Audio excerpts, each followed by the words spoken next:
Hey friends, welcome back to my channel. This might be the easiest crocheted baby blanket that I have ever shown you. I don't know that it could be any easier than this one. It is single crochet, there's a couple chains, and there's a couple slip stitches. So those are the 3 stitches you need to know. All of this yarn is what I decided to do with my Crochet Society Advent Calendar yarn. So if you happen to see the Advent Calendar unboxing from Crochet Society that I did a few weeks ago that my daughter gave me for Christmas, I decided to take most of the yarns. There's 15 yarns, 14 colors, and then the edging is the 15th color. I did not use all the yarns from the Advent Calendar because I just didn't like the red and the green with this color scheme. So here's the actual finished blanket. Here's some photos over here. And to do this blanket, you need a G size hook and you'll need your yarn. This is DK Weight Crochet Society yarn. I have them listed here in order. Let me just take off the top one. In case you can't use the Crochet Society yarn, you can look for yarn that is 33 grams, 66 meters. You can look for it at crochetsociety.com. It is acrylic. I think it's 100% acrylic. Yep, there it is. Confection DK 100% acrylic. Okay, so I don't know that you can get this exact yarn, but if you want to find a replacement, this is not sponsored, by the way. This is not sponsored. So put a slip knot on your yarn and put it on your G size hook. And for this pattern, you need a multiple of 13 plus 2. So I don't even know how many I had here. Let's see. Probably 1, 2, 3, 4, 5, 6, 7, 8, 9, 10, 11, 12, 13, 14, 15. I think it's 15 repeats. So I have my start here. I still have Christmas tree needles everywhere. Let's do 1, 2, 3, 4, 5, 6, 7, 8, 9, 10, 11, 12, 13. Now this is how long it is here, but it's going to shrink up by at least a third. So when you're measuring out, if you're just eyeballing it, make sure you understand that your beginning chain has to be super long if you're not going to do it exactly like I am going to tell you. Okay, so you would do 15 times to get to this blanket size. Then you would add 2. But I want to do a few more here for the sample. 1, 2, 3, 4, 5, 6, 7, 8, 9, 10, 11, 12, 13. So no matter how many 13s you do, 1 13 equals 1 repeat. When you're done putting your 13 multiples, then just 1, 2. Okay? Then we are going to single crochet in the second chain from the hook, not this first one, but the second one. Single crochet in the back ridge, back bar, back bump, back loop, whatever you want to call it. Single crochet. Do you remember how to single crochet? We're doing another one in that same spot, okay? Insert your hook, yarn over, pull up a loop, yarn over, and pull through both loops on the hook. So at the beginning and end of every single row, you will place 2 single crochets, okay? Now we are going to single crochet in each of the next 5 loops. 1, next 5 chains, the back loop of each. 2, 3. The foundation chain, friends, is the hardest part of this entire project. So if you just take it slow, you absolutely can do this. If you are a beginner crocheter and need some help, ask someone you know to do the foundation row for you, and then you can do all the other rows, and then suddenly you'll be able to hold on to it easier, and the first row will be easier. So we have 1, 2 in the first stitch, 1, 2, and then we have 1, 2, 3, 4, 5, 1 in each of the next 5 chains. Now we are going to do the first dip. We're going to do the first dip right here, the bottom point. So we're going to skip 2 stitches, skip 2 chains, 1, 2. Just skip them. Pretend they're not even there. And we will then single crochet in each of the next 5 chains. Take care not to twist that beginning foundation. However you put your stitches in, do it the same way all the way across. So I really love this back ridge, back bump method. Okay, so we now have one pointing down point, and 1, 2, 3, 4, 5 stitches. So now we're ready to do the first apex, the first like mountain peak.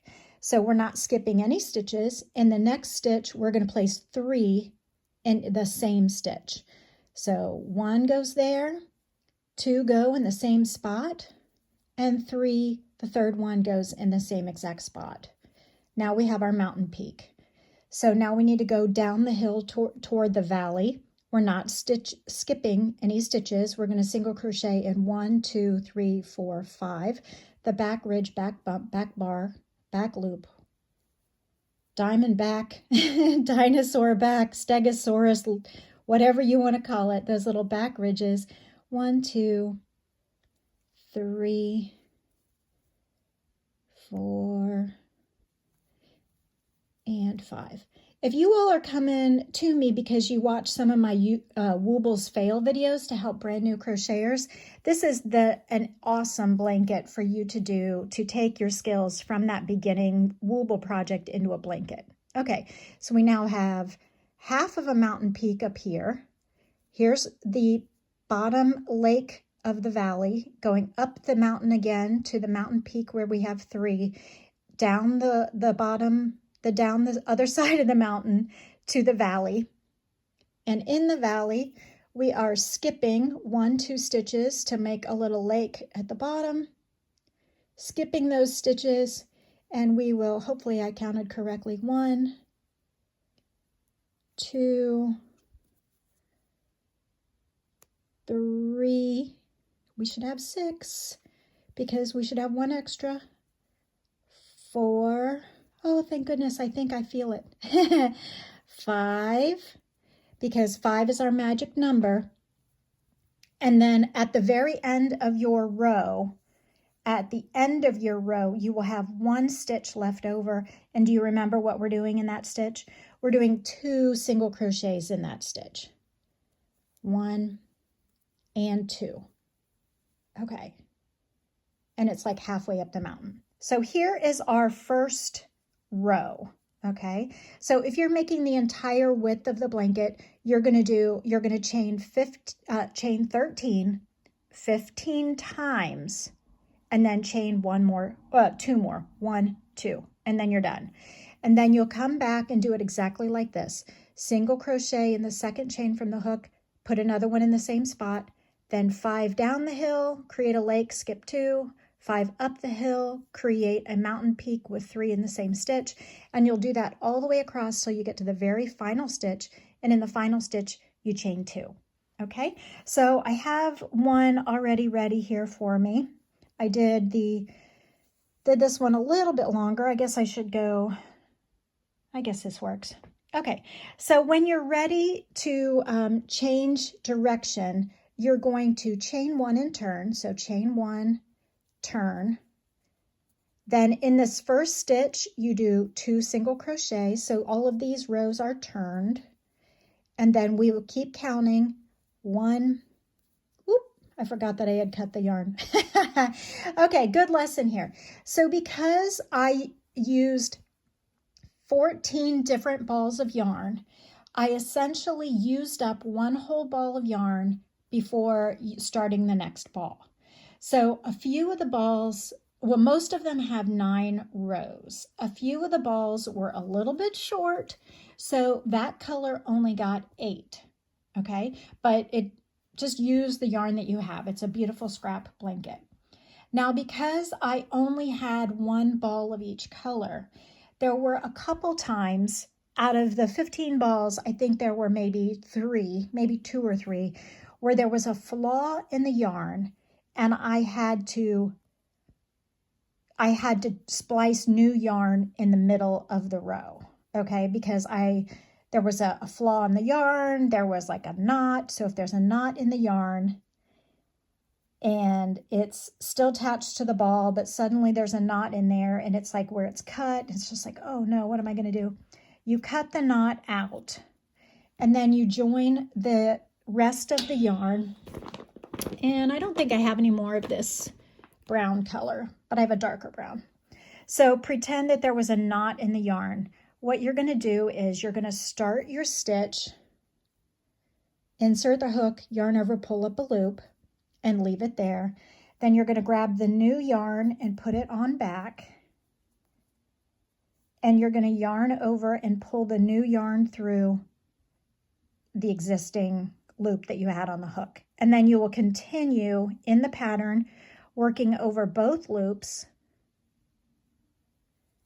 to anchor it down. So I had 1, 2, then I had 1, 2, 3. So I need to do 4, and I am working over the stitches.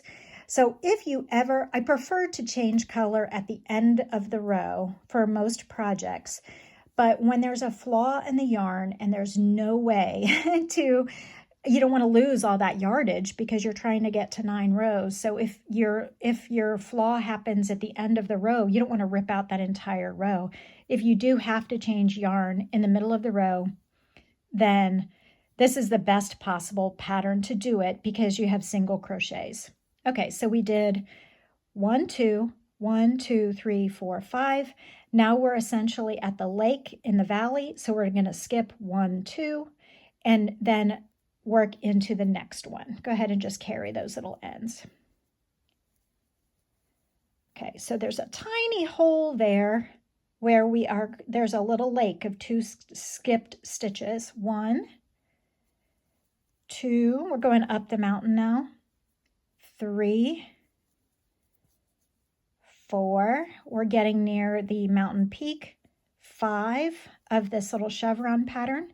So as we count from the lake, 1, 2, 3, 4, 5. So this next stitch gets how many? 3, because we're at the top of a mountain. 1, 2, and 3 all in the same spot. It's only the first stitch and last stitch of the row that get the 2 stitches on the ends.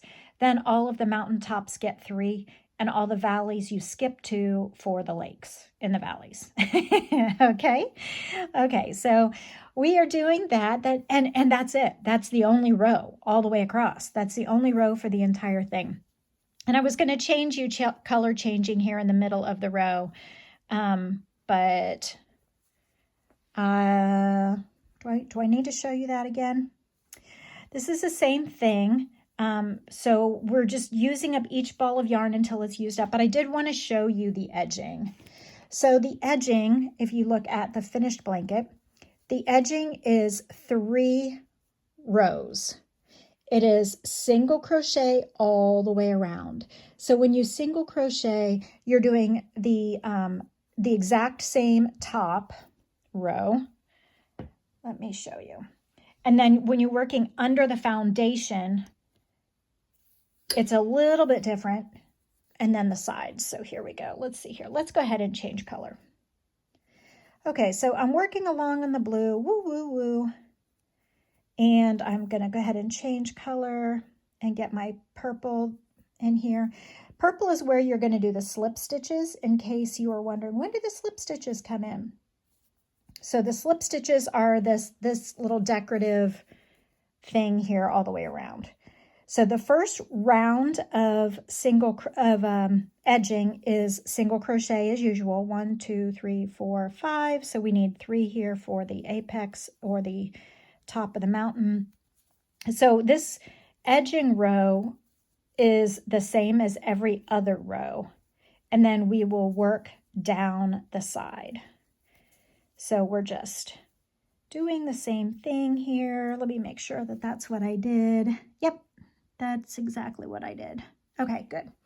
So single crochet all the way around. So when we get to the valley, we're going to hop the lake, 2 little stitches up the side of the next mountain. And as we are getting, this is, if we were to imagine this is the first row of edging, when we get here to the top of the mountain, did I go ahead and put 3 in there? Looks like I put 2 in there. Okay, because I was just doing 1 stitch for each. So I put 1 stitch in the last stitch, and then I rotated the entire piece so that I'm now working along the side.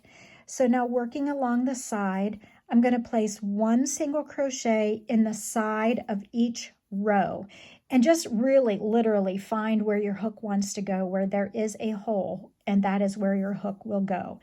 For every row of color, that's how many rows will go in that color. For example, if I have 1, 2, 3, 4, 5, 6, 7, 8, 9 rows of the tan, then when I do this edging of purple, there'll be 1, 2, 3, 4, 5, 6, 7, 8, 9 purple ones along that edge. So there's 1 single crochet for every row along the side. So since I have 1, 2, 3 rows of blue, then I just put in 1, 2, 3 stitches, 1 for each row under the blue.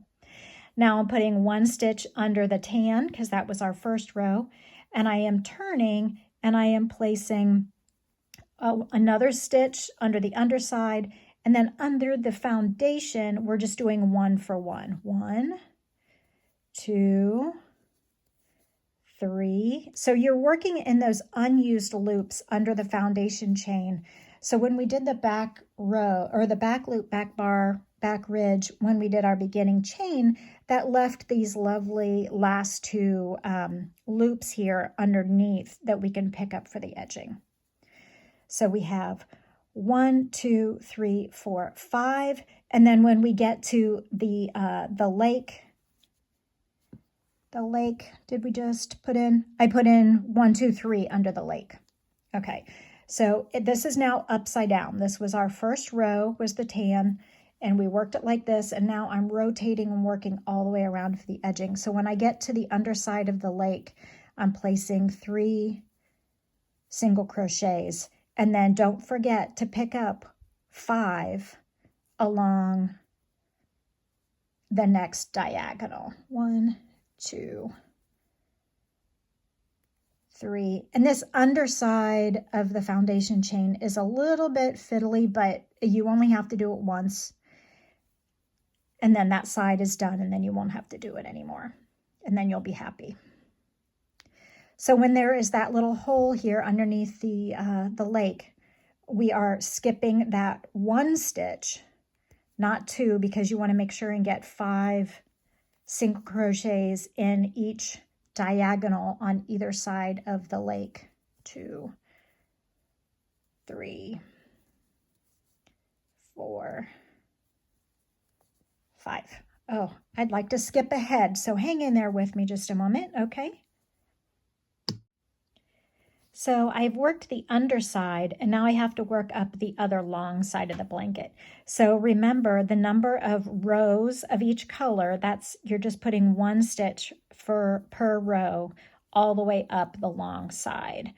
And knowing it has like, okay, this one was 4 rows of blue, then I know it should have 1, 2, 3, 4 stitches in the side of the blue, okay?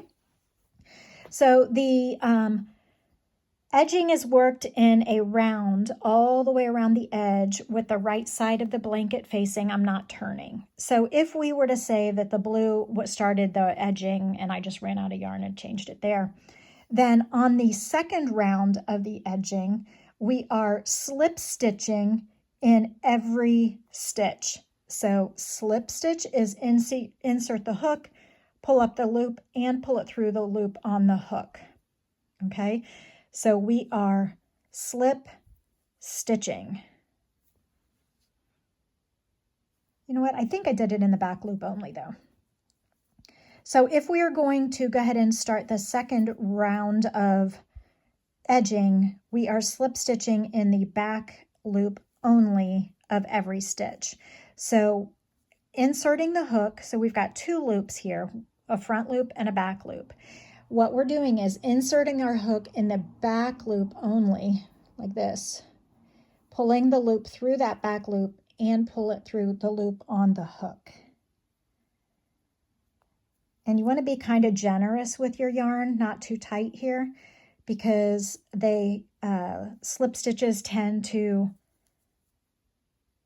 be a little bit tighter than single crochet, and we don't want to pucker it too much. So I'm trying to use just a nice easy tension. So we're just single crocheting through, slip stitching through the back loop only. And you'll see this loopy edge here. Loopy edge, get on camera, Ellen. The loopy edge here, where you put it in the back bar of the single crochets of the previous. Okay, so that's going to be fun. So it does take a little while, but then it makes almost like a corded style edging where you don't have to make anything flowery or bumpy or anything. And so that it makes a great gender neutral blanket because the edging is so smooth and, I split the yarn there a little bit. Go back. See, I split that blue yarn. The edging is so smooth and modern and clean and fresh, so it's very neutral, this edging, and I really love the clean look of it. So definitely the color is the highlight of this blanket. Okay, so then when you go all the way around, so you've done all the way around, you've gone around twice now, you went around with single crochet all the way around, and you're not cutting, but I'm going to skip ahead.